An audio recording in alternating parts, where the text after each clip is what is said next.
오늘을 읽는 책, 문학평론가인 국민대학교 국문학과 정선태 교수와 함께합니다. 국민대학교 한국어문학부 국어국문전공 정선태 교수님 함께하겠습니다. 교수님. 네, 안녕하세요. 네, 자 오늘도 사서 함께합니까? 네. 기대가 됩니다. 마지막입니다. 예. 자, 오늘 소개해 주실 부분은 어디입니까? 네, 이 사서가 대학 논어 맹자 중용이라고 했죠. 예. 그 중에 마지막 중용입니다. 중용. 네, 예. 네, 중용도 대학과 마찬가지로 얘기라는 큰 책의 한 챕터였어요. 예. 근데 워낙 중요한 내용을 담고 있다 보니까 독립해서 대학과 마찬가지로 네. 독자적인 하나의 경전으로 자리를 잡았습니다. 네. 중용을 쓴 사람이 누구냐에 대해서 이런저런 논란이 있는 모양인데요. 공자의 손자인 자사가 쓴 것으로 알려져 있는데 모르겠습니다. 학자들마다 조금씩 다르다고 하네요. 네. 오늘은 그 중용에서 몇 구절 멋진 네. 문장들 뽑아서 여러분께 읽어드리겠습니다. 교수님, 그 중용이요. 네. 우리가 흔히 얘기할 때 중용이 필요하다. 할 때 그 중용입니까? 네, 맞습니다. 이 중용의 개념에 대해서도 여러 가지 예. 이견이 있는 듯한데 예. 양극단이 아닌 균형 잡힌 길, 이 예. 정도로 이해하면 될 것 같습니다. 네. 현실 속에서 균형을 잃지 않고 지속적으로 실천해가는 삶, 이 정도 정리할 수 있겠네요. 예.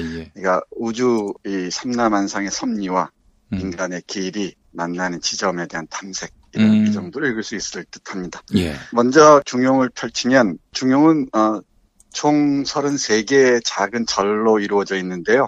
두 번째 절에 이렇게 적혀 있습니다. 이 부분을 보시면 이 중용이라는 게 뭔지 좀 개념이 잡히지 않을까 싶습니다만 예. 네. 공자가 말했다. 사람다운 사람인 건전한 인격자는 중용을 지키고 실천한다. 사람답지 못한 천박한 존재는 중용과 반대되는 직거를 일삼는다. 지성인의 중용 실천은 교육받은 사람답게 때와 장소, 처지와 상황에 따라 알맞게 한다. 배우지 못한 조물애기는 중용에 반하는 행동을 하기에 교양 없는 사람으로서 두려워하지 않고 조심하지 않으며 물러섬이 전혀 없다. 라고 얘기합니다. 예. 어찌 보면 처세에 관한 얘기 같기도 하고요. 예. 아니면은 자신의 행동의 반경을 어떻게 설정할 것인지에 관한 문제 같기도 하고. 예. 이런저런 그 맥락 속에서 독해할 수 있을 것 같습니다만은 네. 여기서 중요한 것은 군자, 건전한 인격자로 번역을 했는데요. 네. 이 군자와 도인의 이 대비가 선명합니다. 다른 문장에서 마찬가지인데, 특히 배우지 못한 조물애기들은 중용에 반하는 행동을 하기에 교양 없는 사람으로서 두려워하지 않고 조심하지 않으며 물러섬이 전혀 없다고 얘기합니다. 네. 근데 여기 교육, 배움에 대해서도 많은 얘기를 하는데 당연히 물어야겠죠. 어떤 배움이냐는 질문이 따를 수밖에 없죠. 예. 근데 아무리 이 공부를 많이 했다 하더라도 기계식으로 공부한 사람들, 제 표현을 쓰자면 공부기계들. 얘들은 공부를 한 사람들이 아니죠. 이 공자가 정의한 공부와는 거리가 먼 자들입니다. 예. 대단히 실용적인 그리고 어떤 기능적인 공부를 해왔기 때문에 이 중용의 길을 알지 못하는 경우가 많습니다. 근데 우리 중용의 모습, 인간의 본성을 드러내는 것, 이 중용의 키워드가 핵심어가 이 성, 정성할 때 성자인데 그 성을 드러내는 것인데 그런 그 성을 본바탕을 드러내지 못하게 하는 교육, 오히려 본바탕을 아주 뾰족하게 만들고 날카롭게 만드는 공부는 공자가 보기에는 제대로 된 공부라고 할 수 없죠. 근데 한국의 교육이 이런 기능적인 방향으로 흘러가는 건 상당히 우려할 만한 일이 아닌가 싶습니다. 그 교육을 자꾸 기능화하려고 하는 유혹은 어디서 느끼는 것일까요? 사실은 교육은 전인격적인 그 성숙을 기해야 되는 건데. 그렇죠. 네. 핀셋으로 요기술, 또 이 재능 키워줘야 한다. 이러고 있는데 공부 기능인만 만들어낸 것 같아요. 사실 그래서 정말 공부를 잘하는 사람을 배출했는데 명문대 나왔는데 기껏 나가서 2단계 대통령입니까? 이런 식으로 얘기를 한단 말이죠. 예. 네, 정확히 짚으셨어요. 네. 공자의 교육관이 금방 말씀하신 대로 인간의 전인적인 모습을 드러내는 것인데, 핀셋으로 중요한 그 기능적인 것들만을 강요하는 거죠. 네. 그러다 보니까 아주 그 수동적인 학습 태도밖에 보이지 않고 네. 더 넓은 이 관계망들을 파악하는, 포착하는 그런 공부로 나아가지는 못한다고 볼 수 있습니다. 예. 근데 왜 이런 기능적인 공부만 판치느냐? 뭐 당연한 질문이죠. 제 식으로 얘기하자면은 자본의 욕망에 그대로 교육이 포획되었기 때문이 아닌가 싶어요. 그러니까 자본이 강요하는, 이 강요란 말은 직접적인 강요도 있겠지만은 간접적인 강요, 또 상징적인 폭력의 형태로 드러나는 경우가 많죠. 예. 그러니까 이런 공부 잘해야 출세한다, 돈 많이 번다, 하는 암묵적인 요구에 교육이 그대로 추정한 결과가 현실에 반영되어 있지 않은가. 저는 그렇게 생각을 해요. 예. 물론 뭐 훌륭한 선생님들이 많이 계실 줄 압니다만은 그런 훌륭한 선생님들의 교육관을 온전하게 펼쳐 보이기에는 우리의 이 교육 환경이 열악하다는 판단에는 많은 사람들이 동의할 줄 압니다. 네. 국문학과도요, 기능을 배출하기를 바라는 이 한국 사회의 그런 풍조에 네. 역행할 수만은 없을 거 아니겠습니까? 어떻게 그러면 요즘 국문학계는 또 그렇게 학생들을 배출함에 있어서 교육이 진정으로 추구해야 될 가치에 역행하고 있는지 현재 실태는 어떤지 좀 말씀해 주실 수 있으신지. 물론이죠. 말씀해 드릴 수 있죠. 네. 이건 다른 책을 통해서 말씀드리는 게 더 편할 것 같긴 한데 짧게 예. 언급하자면 네. 근대 교육에 이르러서 너무나 지나치게 세분화되어 버렸어요. 세분화됐다. 네, 세분화돼서 국어 국문학해도 예를 들면은 언어와 문학이 분리되고요. 그리고 또 문학 중에서도 고전문학, 현대문학 뭐 이렇게 분리되고요. 또 그 현대문학, 고전문학 중에서도 시, 소설, 희곡으로 분리되고요. 예. 다양하게 분리되다 보니까 그 경계를 넘어서면서 오가는 그런 공부의 장을 마련하기가 쉽지가 않습니다. 그러니까 제가 늘 강조하듯이 잡스러워져야 한다는 것을 대단히 경계하죠. 예. 자신의 그 전공 분야에만 집중하는 경향성이 강한 것 같습니다. 또 하나는 제가 있는 이 국어국문학과 한국어문학부도 예외가 아니어서 취업, 취직의 소용돌이에서 빠져나오기가 쉽지가 않아요. 예. 그러니까 1학년부터 들어오면 뭔가 이게 찌들려 있다는 그 인상을 지우기 어렵습니다. 예. 질문을 던지면은 다 직업 걱정이에요. 졸업해서 뭐 하냐. 이게 불안 바이러스가 우리 젊은 이들을 휘어잡고 있는 것 같습니다. 이 미세먼지보다 더 무서운 현상이 아닌가 싶긴 한데 예. 불안 바이러스를 퍼뜨리는 그 진원지를 추적해 가보면은 역시 자본의 그 욕망이 고스란히 드러난다고 저는 생각을 해요. 예. 그러니까 그렇게 길들여지는 거죠. 이 불안에 찌들려 살면서 길들여짐으로써 다양한 공부, 깊이 있는 공부, 나를 발견하는 공부를 하지 못한 채 기능적인 공부로 기울어지지 않은가 싶습니다. 또 이 국어국문학이나 철학이나 역사를 예로 들어서 말씀드리면 이게 인문학의 삼두마차 아닙니까? 문학, 철학, 역사가. 근데 아마 조만간 이런 추세로 간다면은 문학이고 역사고 철학이고 다 대학에서 추방될 것 같아요. 예. 네. 아이고. 그런 움직임도 없지 않고요. 아이고. 문사철의 또 비극 시대를 또 말씀해 주셨는데. 예. 네. 이미 도래했는지는 모르겠습니다. 근데 이렇게 어쩌면... 기초학문들이라고 불리고 있는 이 학문들이 이렇게 홀대받아서 이 나라의 인문학이 설 자리가 있겠습니까? 그러게 말입니다. 예, 어떻게든 발부둥 치는데 쉽지가 않습니다. 예. 네. 그건 또 차근차근히 다른 기회에 말씀드리도록 하고요. 예. 다시 중용으로 돌아보겠습니다. 예. 제가 계속 번역에 대해서 강조를 하는데 한 번이라도 이 다른 번역본을 보신 사람이라면은 번역이 대단히 뛰어나다는 걸 알 수 있을 겁니다. 뭐 한자들이 워낙 많아서 이 일반 독자들 읽기가 어려워요. 그런데 이 책은 번역본만 읽으면은 한문의 냄새가 거의 나지 않습니다. 그 대표적인 문장 하나 보겠습니다. 26절에 있는 아주 아름다운 문장인데요. 한번 읽어보죠. 예. 이와 같은 우주 자연의 질서는 보이지 않아도 나타나고 움직이지 않아도 바뀌며 하는 것이 없어도 이루어진다. 하늘과 땅, 우주 자연의 길은 딱 한마디 말로 정돈할 수 있다. 만물을 낳고 기른다는 측면에서 하늘과 땅은 제각각의 역할과 기능이 있지만 그것은 서로 다른 두 가지 차원에서 논의할 수 없다. 가장 아름다운 우주 자연의 질서, 그것 딱 한 가지일 뿐이다.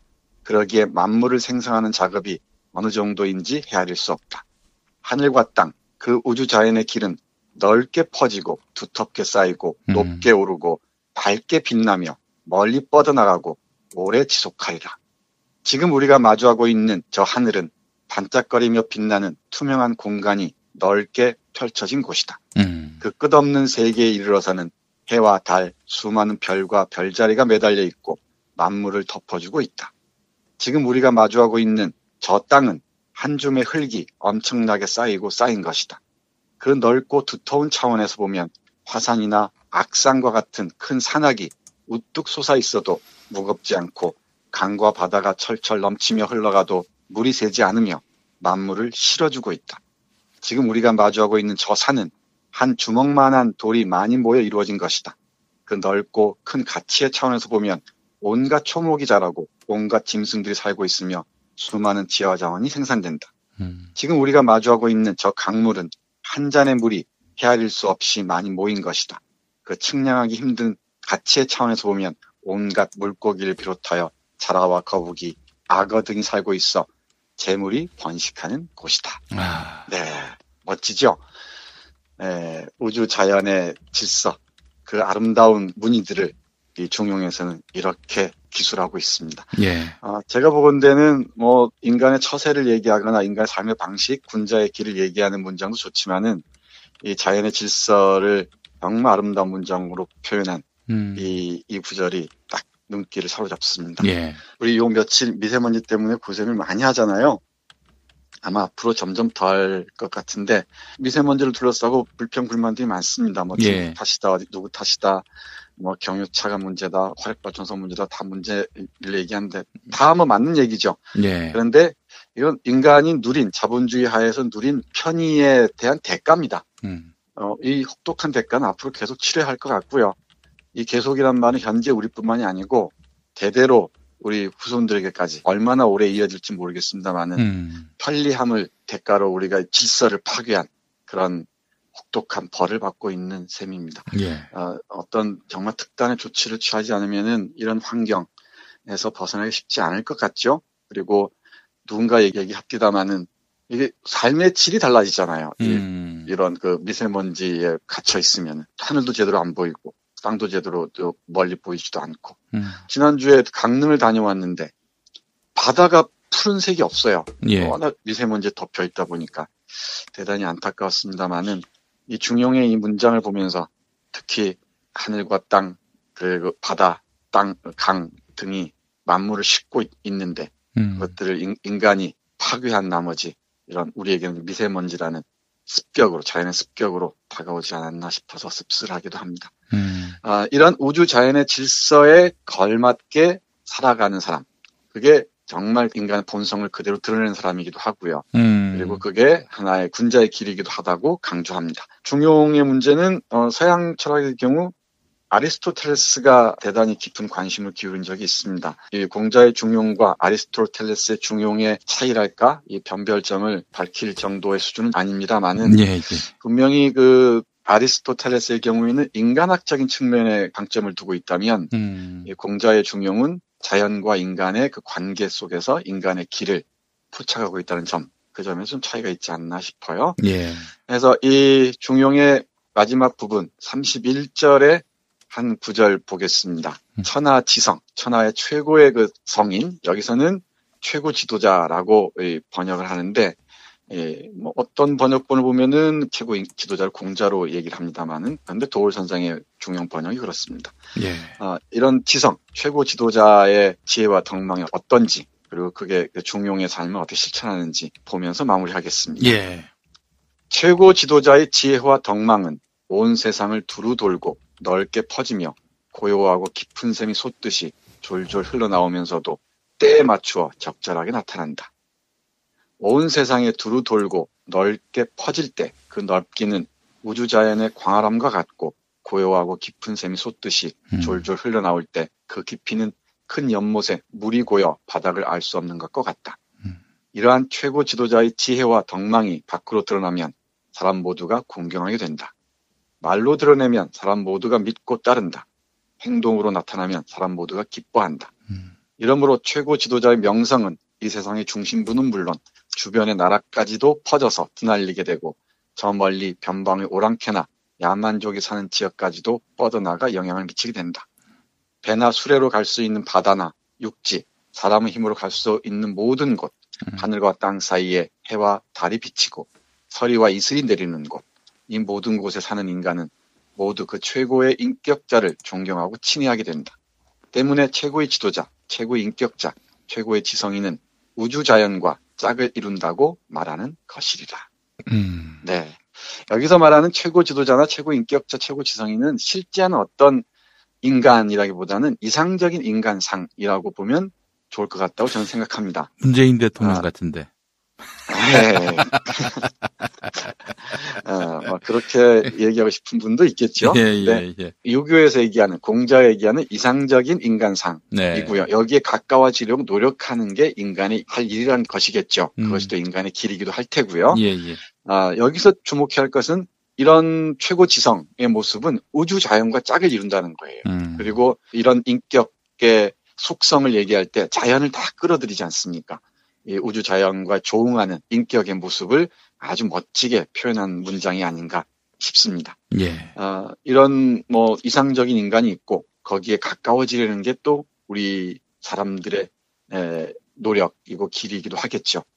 그런 점에서 중용은 인간의 길을 제시하는 정말 명저가 아닌가 싶습니다. 짧은데 짧다고 해서 쉬운 건 아니죠. 대학이 그렇듯이 이 짧은 이 문장 속에 깊은 의미들을 담고 있습니다. 그리고 이 한글로 멋지게 번역한 문장을 통해서 보면은 훨씬 더 구체적으로 와닿지 않을까 싶어요. 예. 네. 우리 일주일 동안 제가 한학에 대한 깊은 조예는 없지만은 한글로 번역된 걸 통해서 여러분과 사설을 함께 했습니다. 예. 이 시간을 실마리로 삼아서 이런 사서나 이 동양 경전에 대해서 너무 두려워하지 마시고요.